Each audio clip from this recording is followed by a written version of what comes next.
lock onto it. Like all my friends call me Ep. And then or it's Mr. Epik mainly though. But yeah, I haven't used Epic Thought in a minute. Still my email still says it though. So you've been doing music for a long time because I seen you first perform like probably in the early 2000s with Sundown Charlie, Mm-hmm. Clev, You know, at a Christian church in Fremont. the big This homie. this was the early 2000s. Early so early we're like 2000s. Had to be 20. like 04, 06, or between 04 No, and 08. it was before that. It was You think before I before even that? moved to LA. Oh So shit. it was like 2000 because I moved to LA like end of 2001. Okay. Yeah, then shortly So- thereafter then. Yeah. Yeah. Damn, okay. All right. Yeah. Been out there for a minute for sure. So you've been doing this for a long time. What got you into rap? Shoot. Man, I love this since day one, man. Since sure. Well, I don't put no age out, but as long as I've been doing it, I want to say like my inspiration came from KRS-One. That's probably one of the first artists I was like heard on the radio, and I was just like, yo, just start listening to him rhyme, and then you just start like practicing how to like every lyric, just write out every word just so you can understand what he's saying. Right. And just like formatting like that. So yeah, I would say that just being inspired by that, getting goosebumps from listening to like other MCs rap, storytelling. Like I've been writing for so long, it's just like even before I knew I wanted to rap, I was writing books or something like that, or like little poetry joints, stuff like that. So, but yeah, I would say like some of my early thoughts is like I want to say like KRS-One, Public Enemy, cats like that, just kind of got me juiced. So yeah, I just wanted to write and just kind of just see if I can put my my name in the history books somehow. Dope. How would you describe your style? Mm. Me, I would say gritty. Um, yeah, I would say my style's pretty much either East Coast gritty, little, I got that, from my travels being in the South for a long time, I got some of that on me, so I got that, Southern playalistic, that player shit. But, I always gravitate to like New York, East Coast gritty beats, so it always kind of gets my brain like popping off all cylinders first, and then after that, it's just street really, just like a journalist, just kind of watching everything go around because I got family members that's got like ties to just like that. So you just sometimes you see stuff, sometimes you're not even in the mix of it, sometimes you just get caught up in it. So yeah, I always gravitate to the gritty, just not anything other than that, just the gritty, just the hard, just the real life stuff, because it wasn't easy coming up. So, you figured moms was working, trying to make sure it happened, so you just see all these people just trying to hustle and make it happen. So, keep it gritty, keep it grimy, keep it real, keep it 100. I feel it.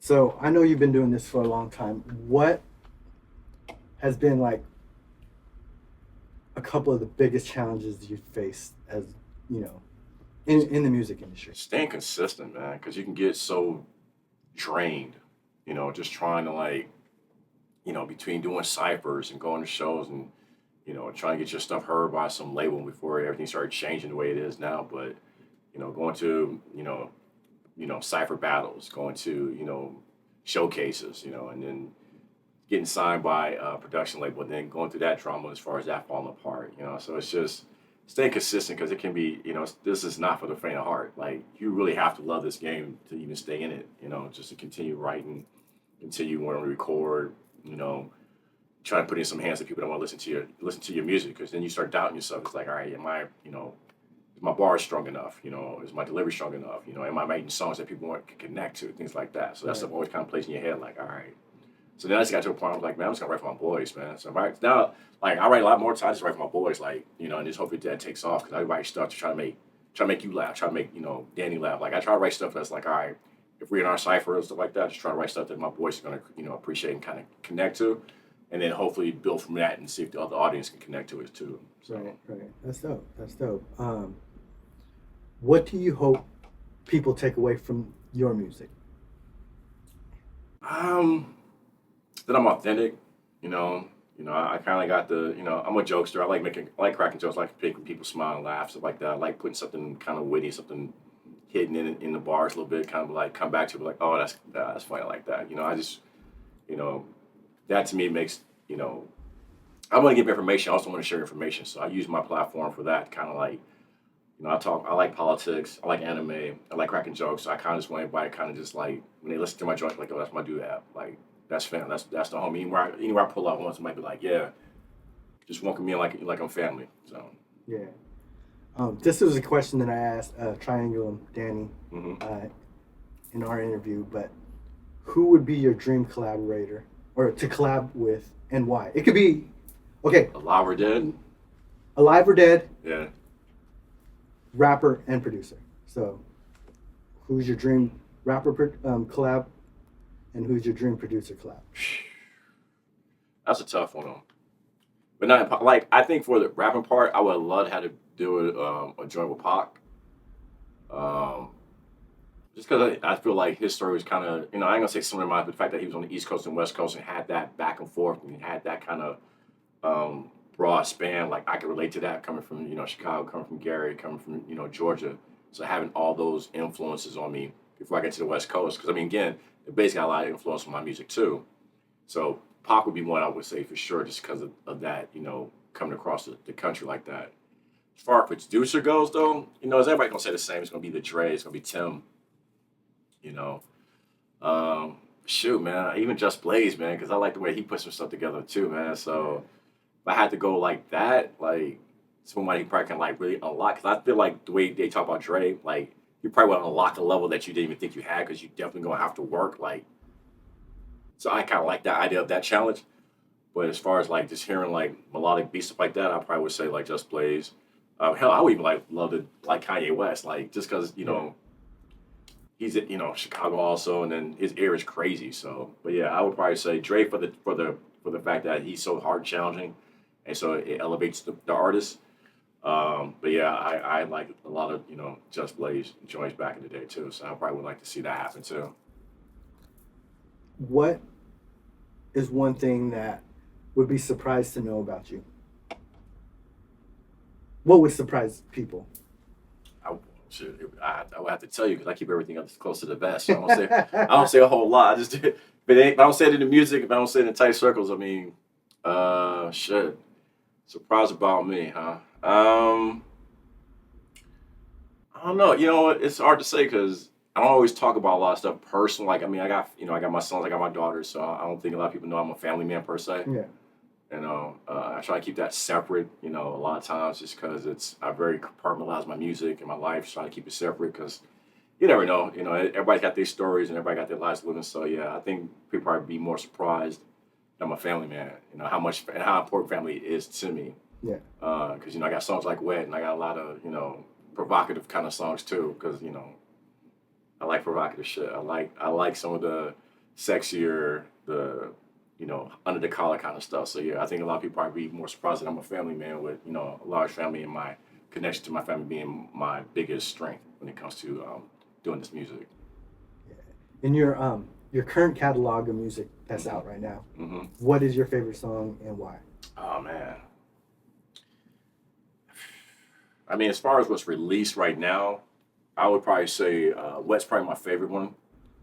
Um, I produced that track. Yeah, you did produce that track. And I liked it because it was so organic, and then it's like so many people were involved. And I like the fact that one of my friends was on it, helped with the music, and he participated, and that it was such a organic vibe when it came, when we did it. So I would say West probably my first, and then sometimes it's my second, just because I like the way that because I write from where I'm at. Like I can't make up shit. Like I have to write from either where I'm from or what I actually witnessed. So I can't do the whole. I can't front like that. Like if I actually been in a car, if I talk about a car, I've been in that car. If I've been somewhere, I've actually been there. So it's really just more about just speaking where I'm from. So yeah, Wet's probably my first favorite, and then sometimes it's my second right now. So you've been coming to our Friday sessions for a while now, right? And I think about 2 months now. the way we've been working is like I'll make the beat from scratch. Yeah. And I know like when I make beats or, if you hear a beat, it might not be a beat for you, but you've been writing and hopping on every track. Yeah. How do you feel about that workflow in this process of the way we make music? Like even say you're not feeling the beat. Right. Right? Yeah. Well, that's the challenge with it because I mean, it's funny that you say that because there's been a few times you listen to like cats on the radio and whatnot like that, and they'll freestyle and say they can rap on any beat. I'm not gonna lie, I can't rap on every beat because I don't want to rap on every beat because I don't think every beat is made for me. Like I listen to when I get a beat where it like I can like instantly rap on it or instantly write on it. I can actually hear the song. I can actually hear the song talking to me. That's how Mm-hmm. I look at it.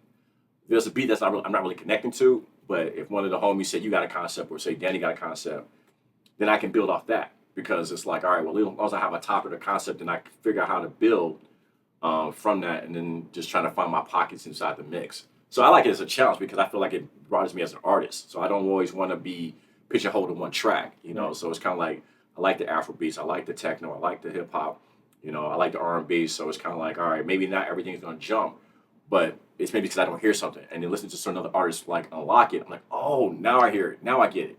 Okay, now I can rock with it, and then it helps me build my song a little stronger so that I can participate and give hopefully some quality to the music. So. Nice. Nice. Um, all right, that's all the questions I had. Is there anything you want to say to your fans, or shout out anyone?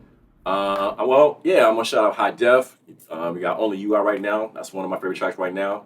Also got to shout out the team, you know, Head Dot Syndicate, because we got Once Upon a Time out coming out. Actually, it's out right now, but there's a couple of joints we've been working on that's like I've been listening to. I haven't even heard yet. I'm just like been like geeking on, so I can't wait for y'all to hear that. So shout out to Sundown Charlie. Shout out to the Syndicate. You know, what I'm saying Irv, Danny, Bogart, K Dog, Prime One. Let me see, down Audible Soul because we got a joint coming out soon with me and Sundown. So, yo, just stay tuned, man. Just keep plugging because we're working every week. I got one coming out that I'm going to drop next month called Dedicated to the Craft. So keep your ears and eyes open for that joint. And yeah, just keep riding, man, because we ain't done. We just getting cooking, but we just getting started. So yeah, I'll let you, man. Peace. You see it.